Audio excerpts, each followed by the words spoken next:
Salut tout le monde, je viens avec une nouvelle vidéo, donc comme vous pouvez voir je ne suis pas toute seule, je suis en compagnie de Élise.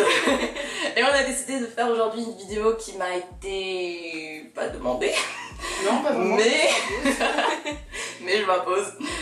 J'ai décidé de la faire parce que je sais que pas mal d'entre vous vont passer en première et peut-être en première S.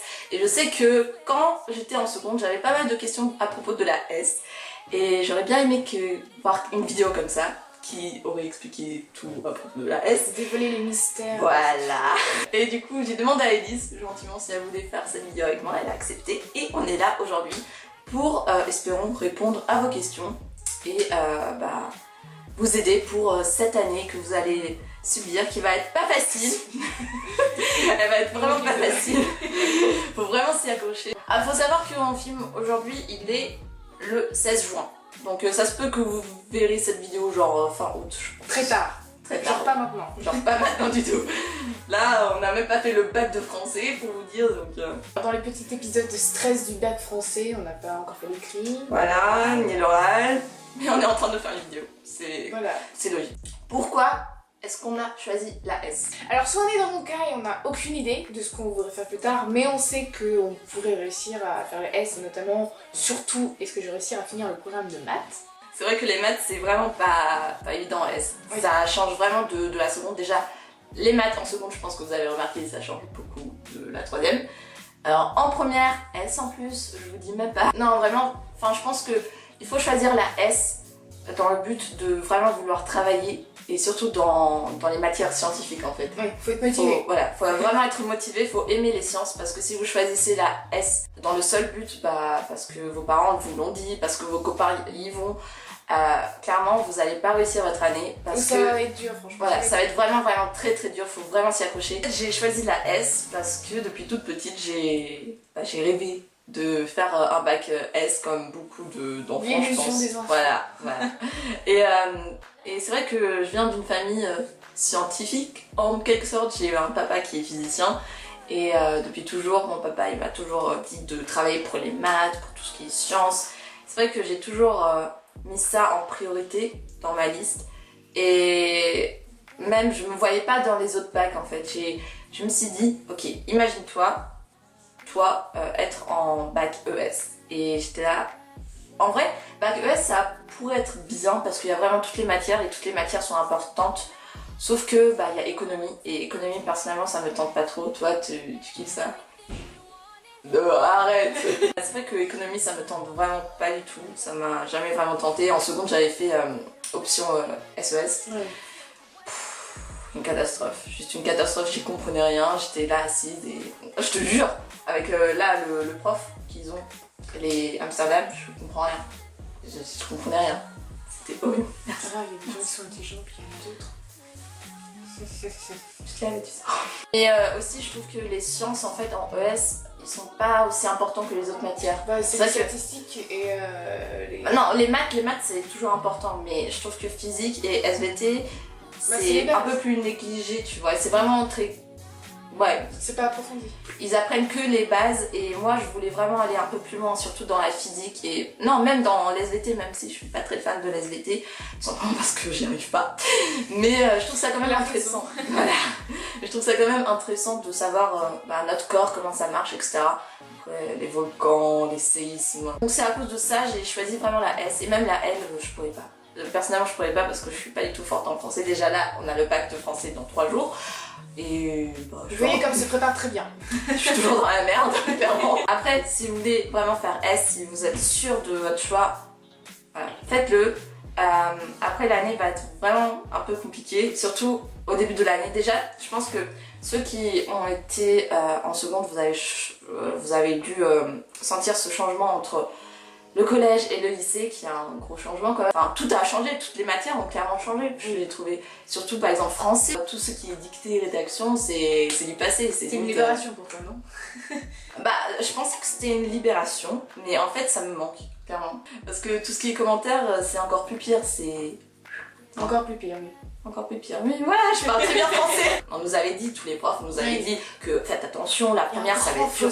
Voilà, il y a un grand changement, vous allez vraiment le ressentir. De toute façon, on a déjà senti le changement entre la troisième et la seconde, ça peut pas être pire. Et bah si, croyez-moi, ça peut être pire. C'est pas une année où on peut réussir en disant ouais c'est bon d'accord je vais faire le minimum puis ça va passer. C'est vrai qu'on peut passer en terminale, mais c'est vraiment pas conseillé si vous avez par exemple 8 de moyenne générale au 3e trimestre. Parce que vraiment pour l'année prochaine, vous allez vraiment encore plus galérer et sachez qu'il y a le bac à la fin et je vois pas l'intérêt de passer si vous êtes pas prêt en fait de passer. Il y a des lacunes à récupérer et puis après surtout il y a un dossier après à faire et à montrer quand on veut rentrer dans les études supérieures, si on veut en faire évidemment. Il faut pas non plus partir du principe, oui d'accord je peux pas faire grandes écoles, donc la première on s'en fout.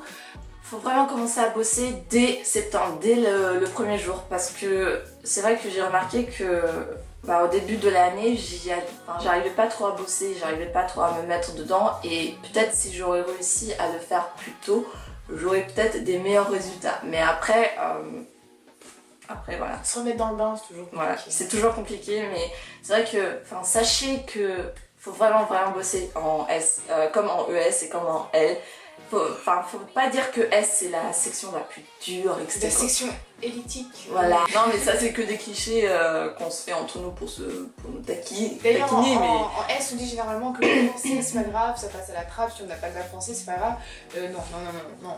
Justement le bac français en S maintenant compte de plus en plus, les écoles regardent de plus en plus. Faut vraiment bosser pour tout en fait et vraiment pas se dire ok je suis en S, du coup français c'est pas important, c'est juste COEF 3.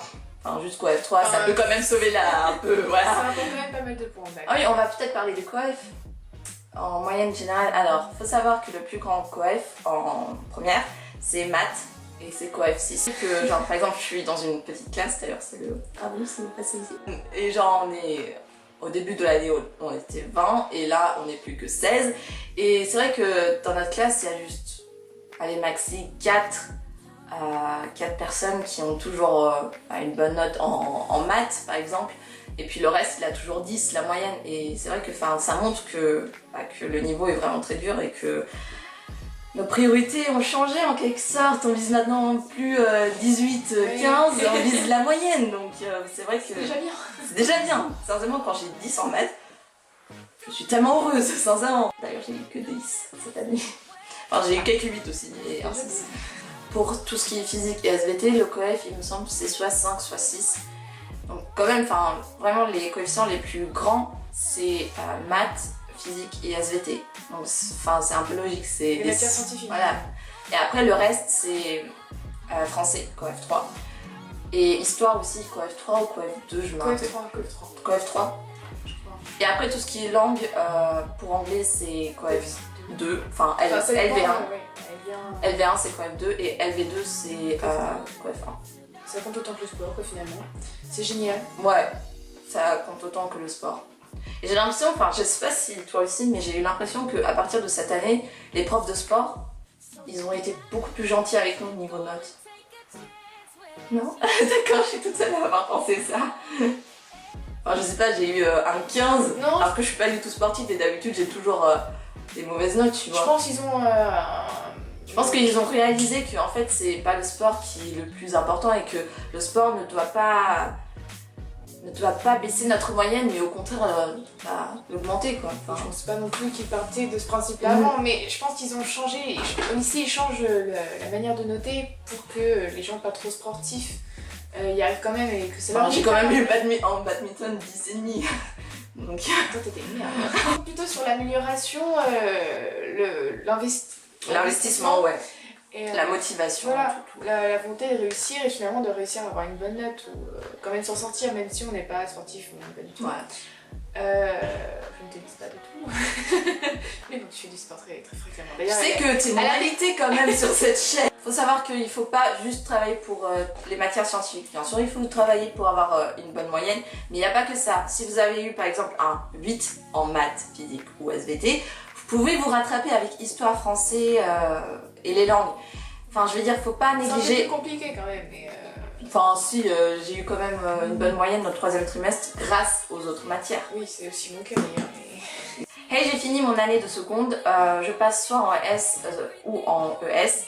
Est-ce que le niveau de la S est très élevé? C'est vrai qu'en ES, on se concentre plus sur les matières en dehors de sciences, sauf bien sûr maths. C'est vrai que les matières les plus importantes en ES, c'est éco, maths et histoire.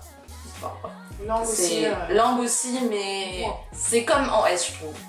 Je crois que l'école, c'est à peu près pareil qu'en S. On peut vous dire que oui, c'est vrai que... Le niveau est très élevé niveau les matières scientifiques, ce qui est logique. Voilà. Et je pense que c'est pareil en ES niveau leurs matières en fait. Donc on peut pas dire que la S est la filière la plus dure, choisissez ES ou L. Parce que de toute façon dans les trois filières, ça va être dur. Le niveau de difficulté change en fonction des matières. En français, en L, c'est la fin du monde. Faut quand même apprendre, je sais pas combien de lectures analytiques pour le bac. Je crois qu'ils en ont au moins une trentaine. Une trentaine. Oh, c'est quand même pas mal. Enfin, Nous, à côté, on a 20, on s'en sort vraiment pas mal, alors que, enfin voilà, c'est vrai que on peut pas dire que S c'est plus dur que les autres filières. Après, c'est vrai que c'est dur si on n'est pas fort en sciences, si on n'aime pas ça et si on veut pas bosser pour ça. Là, c'est clair que ça va devenir dur, mais j'ai juste envie de dire que dans toutes les filières, il faut bosser et que dans toutes les filières, c'est dur. Bah, pour conclure, en gros, la S, il faut mieux bosser les matières scientifiques, donc maths, physique et SVT. En ES, en fait, c'est plus diversifié, c'est dans toutes les matières où il faut avoir à peu près un bon niveau. En décembre, vous avez réalisé que en fait, S, c'est pas du tout pour vous. Changez de section parce que c'est possible. C'est possible de nos jours de changer de filière. De nos jours, parce que non, mais avant, on pouvait pas changer, hein, à l'époque de nos parents. C'est vrai On pouvait pas changer. Et c'est vrai que bah, nous, on a ce privilège-là de pouvoir changer parce que c'est vrai qu'à 16 ans, on a plus de choix. Ouais. Puis surtout après, à ce moment-là, si on sait vraiment pas quoi faire et qu'on est vraiment pas sûr de pouvoir suivre le programme de S avec toutes les matières scientifiques vraiment très approfondies, choisissez ES parce que je trouve qu'il y a vraiment, enfin, il y a toutes les matières sont importantes. Voilà. Quelle est ta moyenne générale, ta meilleure, ta pire? Que veux-tu faire plus tard études? Donc on va répondre par quelle est ta moyenne générale. Ma moyenne générale du troisième trimestre, j'étais choquée parce que c'est 11,49. Moi je dis 50 parce que 49, voilà, on va arrondir. Faut savoir qu'au premier trimestre et au deuxième trimestre, j'avais 12, et des bananes. C'était toujours 12, mais qu'est-ce que je raconte? Faut savoir qu'au premier trimestre et au deuxième trimestre, j'avais 10, et des bananes. Voilà, pendant les 2 trimestres, j'y arrivais vraiment pas, c'était très dur pour moi de... Quand même 10, ça va. Ça va, c'est vraiment la moyenne, mais... T'avais du mal dans les matières scientifiques, mais grâce aux autres matières, elle a réussi à avoir la moyenne. Je trouvais que c'était vraiment pas une bonne moyenne par rapport à la seconde. Déjà en seconde, j'avais 12. C'est vrai que ça changeait trop du collège où j'avais 15, 14. Quoi? T'avais 15-14 au collège? Ouais. T'es sérieux? Ouais. Ok. T'avais plus? Non, j'avais moins. Non, sérieux? Oui. C'est vrai que j'étais un peu déprimée pendant le premier et le deuxième trimestre par rapport à ma moyenne que je trouvais pas très bonne. C'est vrai que j'étais tellement choquée au troisième trimestre parce que je visais vraiment 11. Pour le troisième trimestre, j'étais là 11. Au moins 11 pile, tu vois. Je demandais que ça. Et j'ai eu un peu plus. Voilà. 50. Donc ta moyenne? Alors moi, au premier trimestre, j'avais 11 quelque chose. Et c'est déjà pas mal, hein, j'ai trouvé pour le premier trimestre. Ouais, 11 ou 12 en fait, je sais plus. Enfin, entre 11 et 12 quoi. C'est que franchement, pour un premier trimestre, je m'en sentais pas mal. Parce que j'avais changé d'école l'année d'avant et ça fait que ça avait quand même fait un gros changement de niveau quand même. Premier trimestre, qui s'est bien passé, peut-être un peu trop, ça m'a peut-être mis un peu trop en confiance. Ouais, du coup tu t'es dit au deuxième trimestre, bon, je vais un peu plus me relaxer. J'ai eu 10. Et en même temps, au premier, c'était un peu plus cool quand même qu'au deuxième. Donc, le niveau augmenté. Après, ça dépend les personnes. Moi, c'était pas trop cool. Je sais que le conseil que j'ai à donner pour la rentrée en première, c'est essayer de voir un peu le programme et essayer de se remettre à bosser genre une semaine. Je sais que c'est très dur, c'est vraiment très dur de... C'est horrible, hein, relisez juste vos cours, ça va vous suffire. Comme la première semaine de la rentrée de première, comme se remettre dans le bain. Les profs, ils ont qu'une pitié. Hein. Dès le premier jour, on a une interro pour le lendemain. Faut savoir que vraiment, par exemple, niveau les leçons, les chapitres en SVT physique, ça va super vite, ça va vraiment super vite, surtout en physique. J'ai remarqué que clairement on terminissait un chapitre en 2 jours, 3 jours maxi, grand maximum. On faisait un petit TP et c'est bon, on passait au prochain. Si vous n'avez pas compris, tant pis pour vous. Ouais. Vraiment, tant pis pour vous. Et la semaine d'après, c'était l'interro. Ton troisième trimestre. Et mon troisième trimestre, comme au deuxième, j'avais replongé en croyant que ça allait être acquis, que c'était bon. Je me suis réinvestie à fond pour le 3e trimestre, surtout parce que j'avais un petit peu le fil du bac, en me disant ouais ça arrive quand même bientôt, peut-être que je m'y remette un petit peu. Ce fait que je suis remontée à 11,5 environ. Un peu près comme moi. Donc je pense qu'on a tout dit. Si vous avez encore des questions, n'hésitez pas à nous les mettre dans les commentaires et on va y répondre ensemble. Sinon à la prochaine vidéo quand tu... Peut-être une prochaine vidéo s'il y a vraiment trop de questions.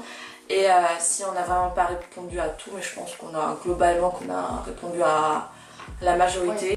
J'espère que vous avez passé des magnifiques vacances, ce qui est très bizarre de dire ça, sachant qu'on est qu'en juin. Et qu'on n'est toujours pas passé. Voilà, mais quand vous allez voir cette vidéo, ça va être déjà août. Et je pense que quand je vais la mettre, la rentrée va déjà bientôt se sentir. Et en fait, on donne des conseils pendant la rentrée, à la rentrée. Voilà. Non, je pense pas. C'est toujours des conseils. J'espère que cette vidéo vous aura plu, vous aura aidé, vous aura motivé. Et si vous voulez revoir cette magnifique que j'aime trop, n'hésitez pas de le dire dans les commentaires et de nous proposer des idées de vidéos. Et à ce, je vous souhaite une magnifique journée et à bientôt pour une nouvelle vidéo. Ciao!